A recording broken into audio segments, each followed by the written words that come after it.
Buenos días a todos. Hoy los invito a adentrarnos en este segundo bloque de la clase sobre arte de las culturas originarias de América, que va a estar dedicado al arte en el período paleolítico. Para ello nos vamos a salir un poco de las fronteras americanas para poder conocer las primeras manifestaciones artísticas de los seres humanos en territorio europeo, para luego volver rápidamente al territorio americano. El Paleolítico, como ustedes saben, y si no se los cuento ahora, es uno de los períodos en que suele dividirse la prehistoria o la historia sin escritura, que se extiende desde la aparición del género Homo, con la datación de los restos de Homo habilis, hasta la invención de la escritura hacia el 3000, 5000 antes de Cristo. El Paleolítico es uno de los periodos y el más antiguo en que se divide esta historia sin escritura o prehistoria. Al Paleolítico lo va a seguir otro periodo que nos interesa reconstruir, que es el Neolítico. Los nombres de ambos periodos vienen de el análisis de los restos arqueológicos de los utensilios en piedra que se han encontrado de estos momentos. Paleolítico significa piedra antigua, paleo es antiguo, lítico, piedra, y neolítico significa piedra nueva. A la mirada de los arqueólogos, lo que han visto es que el trabajo en piedra, los utensilios de piedra del Paleolítico se hacen con la técnica del tallado, mientras que en el Neolítico se hacen con la piedra pulida. Ya el mismo género Homo, al pararse sobre sus dos piernas y liberar las manos, había podido producir estos primeros utensilios gracias a las manos libres. Y paulatinamente también se va produciendo otro cambio biológico de importancia, que es el aumento del tamaño del cerebro, que indica también una cierta capacidad de abstracción y de creación cultural que le va a permitir un dominio paulatino cada vez mayor sobre la naturaleza. Si bien el Paleolítico se extiende desde 2.800.000 años antes del presente hasta el 10.000 antes del presente, y acá aclaro que las fechas siempre están sujetas a revisión y pueden encontrar distintas fechas en la bibliografía porque dependen de los hallazgos arqueológicos y de sus interpretaciones.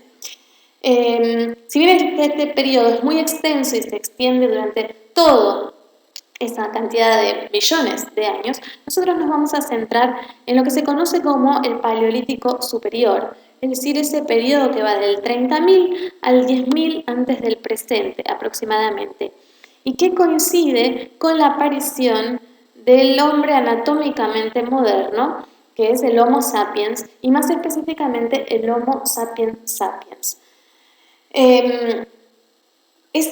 Durante ese periodo que se dan, encontramos, además de una gran explosión de sitios arqueológicos donde se dan estas manifestaciones artísticas, una preocupación creciente por la vida espiritual, fundamentalmente por la vida del más allá, ¿no? Por la cuestión de la muerte, ligado a ciertas prácticas ceremoniales y rituales de las cuales tenemos noticias también a través de los restos arqueológicos. Cuando hablamos del Paleolítico, estamos hablando de grupos humanos que se organizaban en bandas y que se movían permanentemente en el espacio, es decir, eran nómadas, porque buscaban su presa. ¿Cuál era el modo de subsistencia? Era una subsistencia, una economía que podemos llamar depredadora, es decir, extraía del ambiente lo que necesitaba y por lo tanto eran cazadores-recolectores, ¿sí?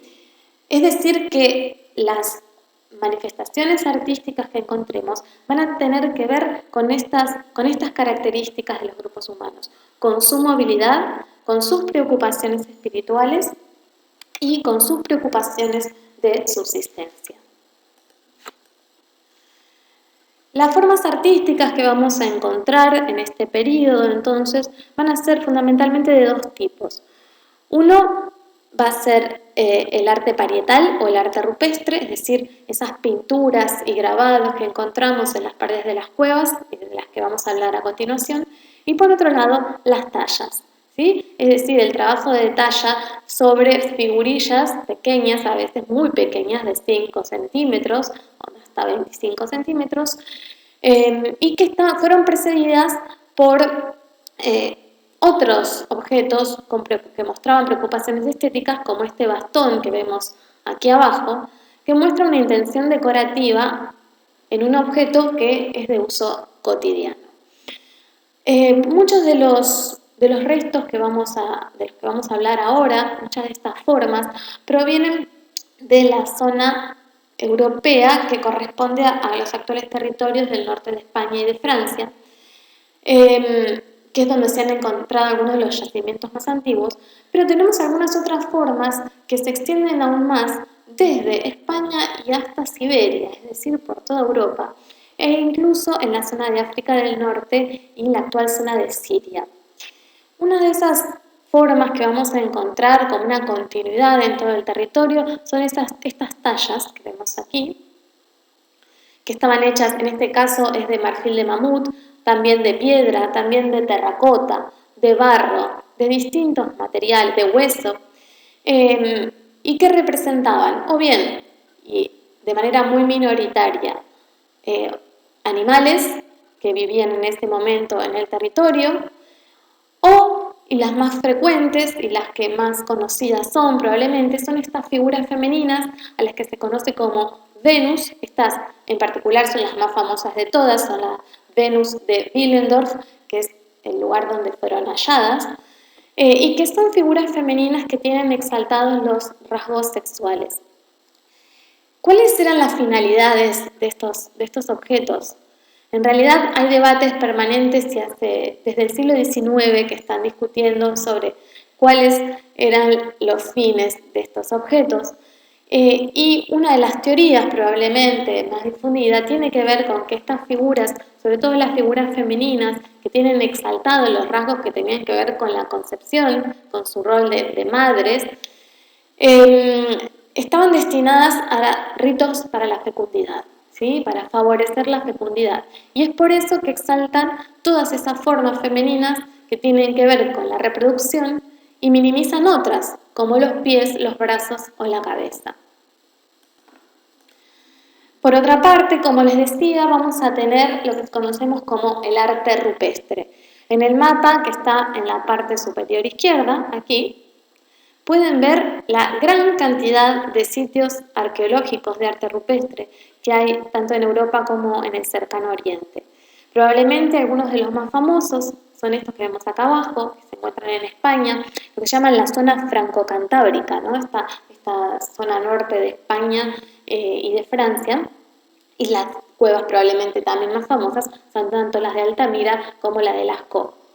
Las cuevas de Altamira en particular se datan alrededor del 15.000 antes del presente y han sido famosas porque le dicen la capilla sixtina del Paleolítico, porque tienen pinturas de gran tamaño, algunas tienen 5 metros de largo, que cubren toda la parte superior de la cueva.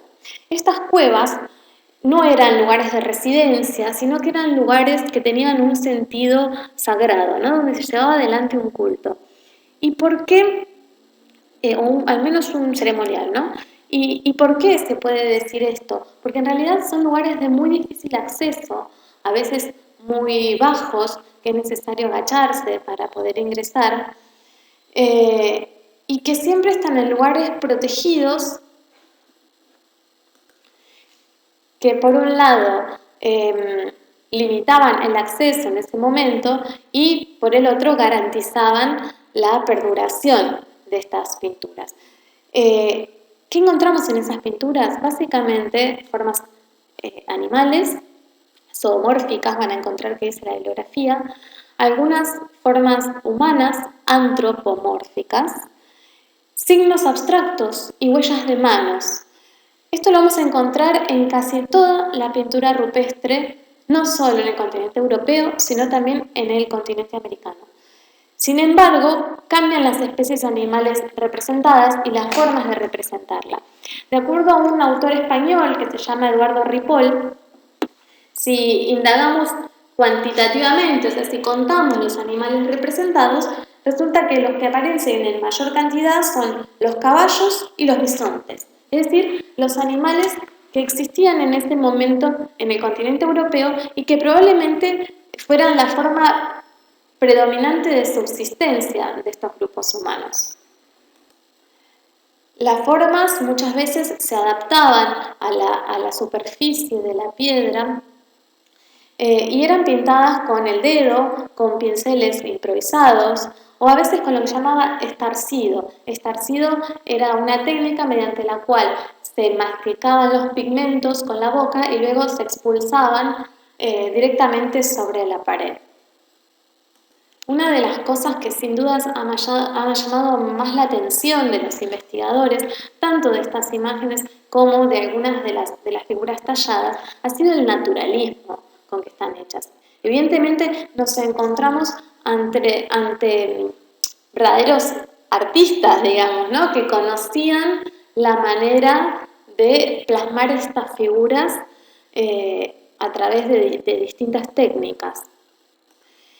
De esa manera se contradice la idea de la escasa habilidad o el primitivismo de las formas, ¿sí? Y cuando encontramos signos abstractos, eso no quiere decir que esos signos sean más antiguos que estas figuras naturalistas, sino que convivían unos con otros, nada más que en un caso se trata de representaciones naturalistas que trataban de mostrar la realidad y en otros casos se trataba de signos abstractos que eran referencia de alguna otra cosa. De todas maneras, los significados de estas pinturas no están claros y durante el siglo XX se le han dado muchísimas explicaciones que tienen que ver con cuestiones de las creencias, por ejemplo, con prácticas chamánicas, que también han tenido interpretaciones mágicas o también otras interpretaciones que tienen que ver con la convivencia de lo femenino y lo masculino.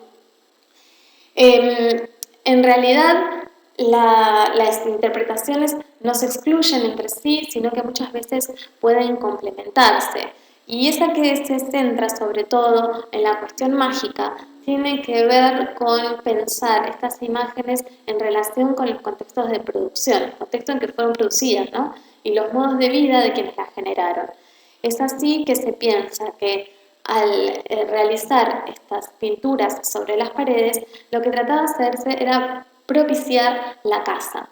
Y esto parece confirmado porque los animales muchas veces no eran representados solos, sino en escenas de caza.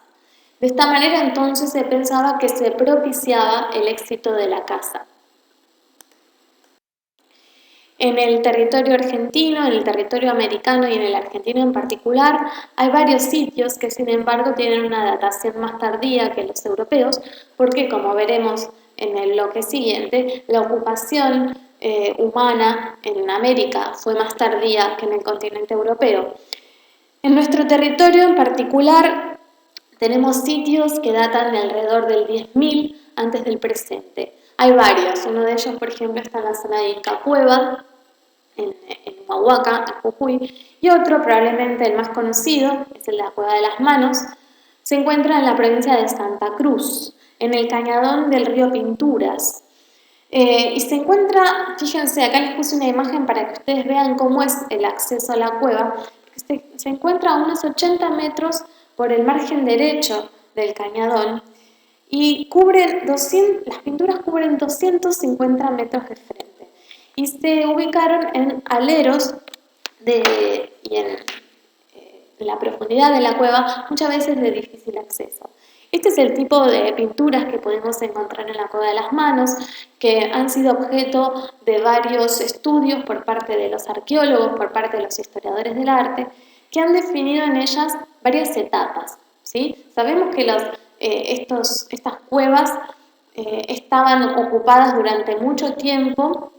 Esta empezó en el 10.000, pero tenemos datos también de ocupación del 700 a.C., ¿sí? Es decir, que durante muchos años volvían los grupos humanos a estos lugares que por lo tanto pensamos que tenían un carácter sin duda sagrado. Y entonces se han hecho, de acuerdo a las características de los estilos que podemos ver, se hicieron grupos para interpretar, grupos de formas para ser interpretadas. En el primer grupo, en el más antiguo, se identifican escenas de caza que son protagonizadas por guanacos. Y fíjense esta cuestión, ¿no? Mientras en Europa estamos viendo caballos y bisontes, que es la fauna específica del lugar, en la zona de la Patagonia encontramos guanacos, ¿sí? Que eran también la forma principal de vida de las comunidades humanas del territorio patagónico. Vamos a encontrar en una segunda etapa los guanacos ya no en escenas de caza, sino los vamos a encontrar en escenas estáticas y con el vientre abultado. Y vamos a ver que van aumentando las frecuencias de la aparición de estas manos en negativo y manos en positivo. Las que son en positivo se lograban pintando la mano y apoyándola sobre la pared. Las que están en negativo se lograban mediante este estarcido que les explicaba. Se apoyaba la mano sobre la pared y con la boca se expulsaba la pintura alrededor. Y también vamos a ir viendo que va creciendo el número de signos abstractos, como este que vemos aquí abajo. Las interpretaciones también están en permanente discusión, pero es interesante la que menciona María Alba Bovicio en un texto al respecto, donde dice que si bien en un primer momento, sin duda, tenían estas primeras escenas de caza, tenían un sentido de propiciatorio, ¿no? de favorecer la caza, la segunda, donde se mostraban a los guanacos con el vientre abultado, lo que mostraban era, en una época de sequía y de escasez de guanaco, ritos de la fecundidad, o sea, se trataba de favorecer la reproducción del guanaco para garantizar las formas de vida. El tema de las manos ha sido también sumamente debatido y lo que menciona María Alba es que en realidad parecen ser una suerte de huellas de la presencia de distintos miembros de las bandas en ese lugar ceremonial, ¿no? Una especie de yo estuve aquí que se hace mediante la huella de la mano. Los colores de las pinturas también van a variar en función de los recursos con los que cuente cada región. Así, mientras el negro y el rojo y el ocre son los que predominaban en las cuevas de Altamira, acá vamos a tener también otros colores como los violáceos, los blancos, en menor medida el verde y por supuesto estos mismos, ¿no? El negro, el rojo, el ocre, que se obtenían a partir de mezclar los pigmentos naturales, los minerales de la zona, con yeso, y el yeso le otorgaba adherencia, o sea, permitía que se adhiera a la pared. Y nuevamente las técnicas eran las mismas, estarcidos, dedos, pinceles, hisopos. Algunos de estos elementos se han encontrado en las cuevas. ¿Cuáles eran entonces los sentidos que tenían estas imágenes para los hombres y mujeres del Paleolítico que iban a pintar estas cuevas, las paredes de estas cuevas en lugares tan inaccesibles?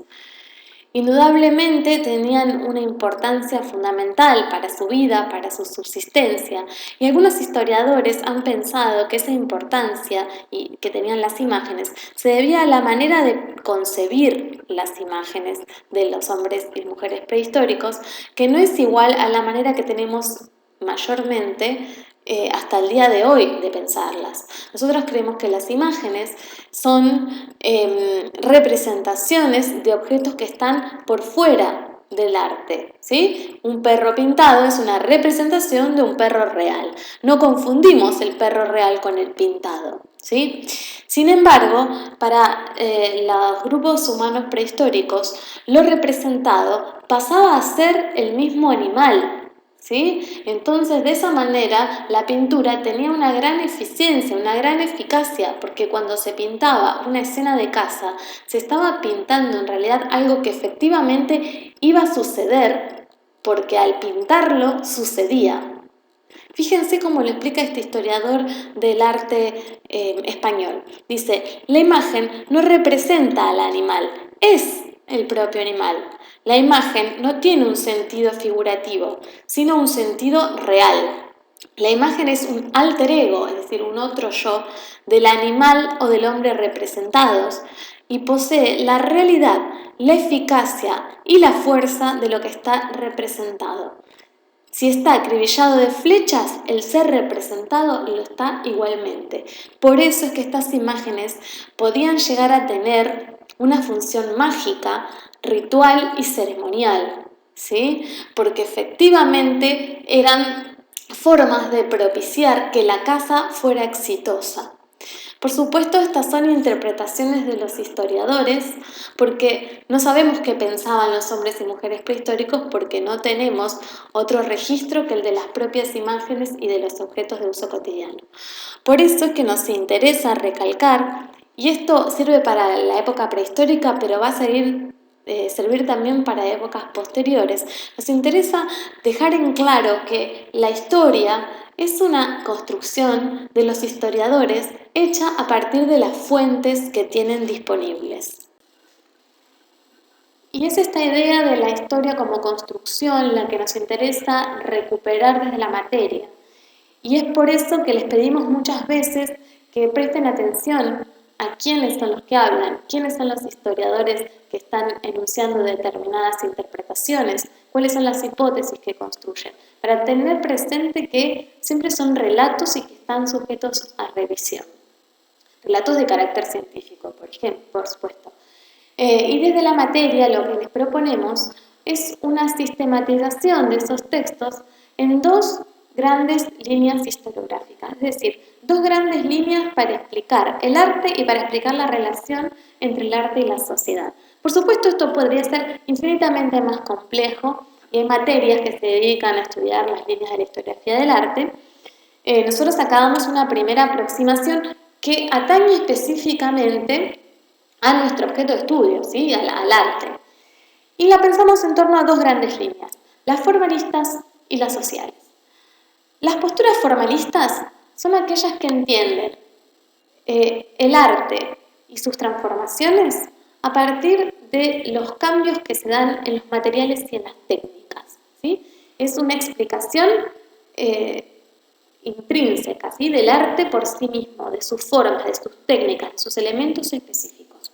Mientras que las sociales explican los cambios artísticos a partir de otros cambios, que son los cambios que se dan a nivel social, ya sea cambios en las formas de producción, es decir, en la economía, cambios en las formas de organización social, cambio a nivel de las ideas. Es decir, que se explican los cambios artísticos por cuestiones que están por fuera del mundo del arte. Vamos a ver cómo se aplica esto a la interpretación específica de la pintura rupestre y con esto vamos a dar por terminado el bloque de hoy. Una postura formalista, que es por ejemplo la de Raffles, en su Historia del Arte, dice: como hemos indicado, son pinturas fragmentariamente en relieve, pues el instinto estético innato de su autor o sus autores aprovechó la forma y sinuosidades de la piedra para sacar de ello un sentido escultórico. El artista, en plena facultad de su visión creadora, debió vagar imaginativamente por la bóveda a un virgen hasta ver bien precisada en la piedra cada una de las formas de los animales que aspiraba a representar. Es decir, Raffles está explicando las formas, en este caso de los bisontes de Altamira, a partir de la forma de la piedra de la pared de la cueva, ¿sí? Ningún motivo externo a la forma artística misma y a sus materiales.